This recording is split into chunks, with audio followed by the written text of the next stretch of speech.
All right, let's get into it, shall we? It's been a minute. Apologies.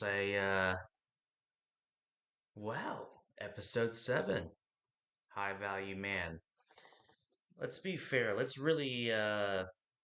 not just go on a rant on if it's good or bad. Let's look at the origin of this. I want to get you up to speed here. You might have heard of any other podcasts where they talk about how to be a high value man. A high value man essentially is someone who has a lot of money, has options, has cars, expensive cars. I'm talking about Bugatti. I don't know, whatever is not your average rust bucket. Let's see what else would be a high value. You got houses. You're just established. And let's be fair. If you have those things, fantastic. All those things don't have you and your self worth as a person. Now, there is another aspect to this, and there's actually a book I recommend you read. It's called The Game by, oh my gosh, I forgot who the artist by, but I remember it's the main protagonist there. If that's the word you want to use, his name is Style. He's basically a pickup artist. He talks about, his life from zero to hero, from a absolute garbage at talking to women to he somehow miraculously just through the association and iron sharpens iron. He mastered his craft, dealing with women, etc. He gets there. Well, why am I telling you all this? Because he talks about how wait a second, the best way to get women is I have to not care about them and treat them like objects. Short term solutions at best. And the book eventually circles back to the dysfunction of it because there's a lot of pickup artists in there that essentially they it's like self destruction, the path of making women, and you can see how this all kind of ties together.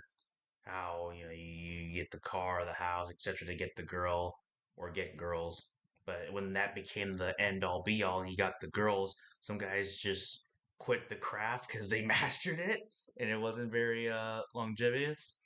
And the other factor was when they saw another human being as a object or a means to an end, they couldn't help but simultaneously see that same value trickle into their own character or their own psyche. So in other words, I treat people like garbage. I treat them like just tools, and I inadvertently think I am a tool. So there's that. Now, why do I say all this? High value male. Well, let's just face it. Everyone wants that. Maybe you don't want 6 plates. That's funny. We can go on and on, but I want to make this concise. Everyone, I can't deny that. Hey, I would love a wife. Probably one that's loyal and all that other stuff. I'm not sure how that's gonna work out for you when you have 6 of them. I'm not sure how you can handle that, but wow, 6. Holy cannoli. God bless you, man. But if you mass craft and you can get like one going for you, that's nice.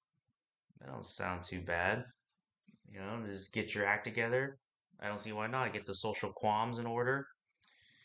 That leads us to our next question then. What is a high value man? Surely these are high value traits, but they're not absolutes. And if you know me, philosophical guy, truth scale, I have to make sure things are at we're not just doing half truths here. Yeah, I'm sure there are people that would I'm sure there are women that would uh, love you if you had these things: money, car, houses, influence, power. I mean, come on. But it's not the only thing. It should be mutually exclusive to your own character, and that's what we want to talk about. Because I really want that. I want to drive that word in: high value man. If you aspire to have those things, by all means, but don't miss this part. I'm about to tell you. Well, Andre, why is this part important? You're not like those other gurus? Yes, but from what I read and from other uh, personal stories and whatnot, these methodologies that you're hearing from, these are very short term at best. You'll get short term success, short term intimacy, and the question I'm hoping I'm talking to someone who's more long term thinking. If you don't have a long term mindset when it comes to love and affection, well, there's not much depth to it and it's very shallow.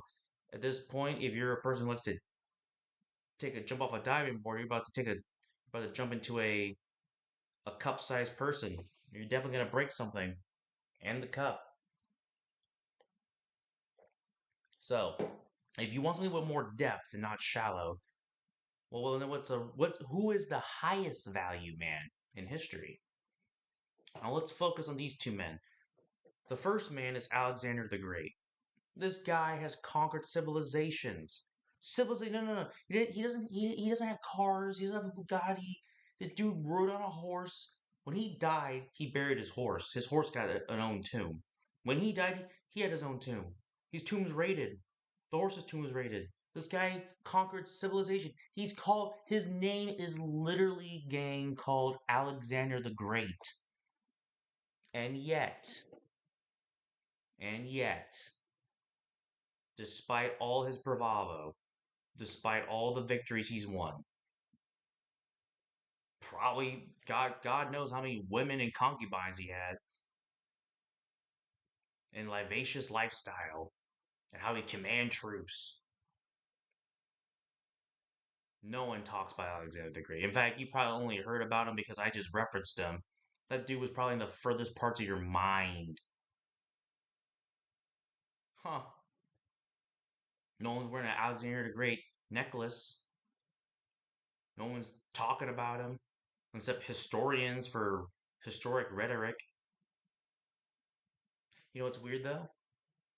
You do notice people talk about this guy, Jesus Christ. Huh. I don't mean to go super religious on you, but isn't it interesting how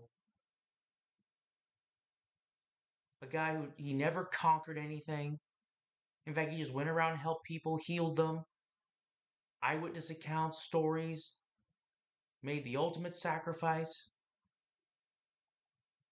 He's done the exact opposite of Alexander the Great.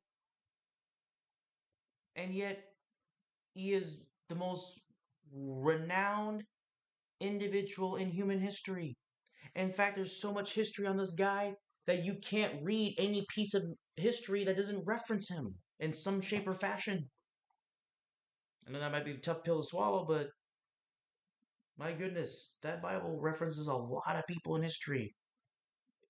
Maybe not correlate with Jesus, but Old Testament stuff. My goodness, all the kings and the cities. I digress. This guy has done the opposite, and he is remembered forever to this day. The Bible's the number one book in America. Why do I say all this? The, you may have aspirations to be a high value man. God, hey, bless God, and hey, thanks for having aspirations, right? If you can go from basement dweller to financially independent and hopefully not a monster man, God, hey, more power to you. But if you want to be the highest value man, then do something that benefits the well-beings of others, and you'll go up. You'll be remembered. I guess it depends what you want. Do you want to be a high value man or do you want to be the highest value man? Just think on that. There's no wrong answer. Question is which man do you want to be? All right. Episode 7. High value man. Talk to you later. Deuces.